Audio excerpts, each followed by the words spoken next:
તો ગગજી સુતરિયાના રિવોલ્વર દ્વારા નિવેદન ઉપર સંઘવીની પ્રતિક્રિયા અને સાથે ગગજી સુતરિયા સામાજિક આગેવાન છે તેવું હર્ષ સંઘવીએ જણાવ્યું છે. કહ્યું ગગજી સુતરિયા મહિલા સશક્તિકરણમાં તત્પર છે અને વધુમાં હર્ષ સંઘવીએ જણાવ્યું છે કે તેમનો કહેવાનો ધ્યેય દીકરીઓ આવનારા અલગ અલગ વિભાગોમાં નોકરી મેળવે અને સશક્ત થાય તેવો હોય એવું હું માનું છું. ત્યારે ગુજરાતમાં 100 દિવસની અંદર અનેક દીકરીઓને ન્યાય અપાવવામાં સરકારને સફળતા મળી છે.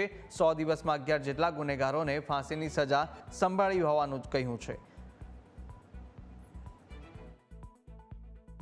ગગજીભાઈ સુતરિયા એક સામાજિક આગેવાન છે જે મહિલાઓના સશક્તિકરણ માટે અને ખાસ કરીને ગુજરાતની દીકરીઓ કોઈ પોલીસમાં જાય, આર્મીમાં જાય, દેશ હિતના કામોમાં આવે, સરકારી અલગ અલગ વિભાગોની અંદર ખાસ કરીને આ દીકરીઓ પોતાનું કેરિયર બનાવી શકે, રાજ્યની સેવા કરી શકે, દિશામાં કામ કરતા હોય છે.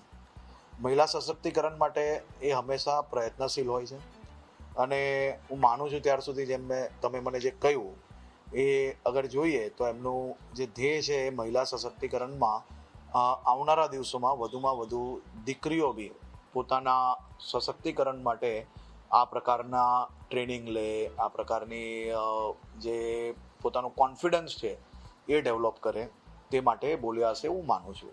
ગગજીભાઈએ હંમેશા મહિલાઓ સશક્ત થાય, મહિલાઓ દેશ સેવામાં આગળ વધી શકે તે દિશામાં હંમેશા બોલતા હોય છે અને હું માનું છું કે એ જ દિશામાં એમને આજે બી કહ્યું છે.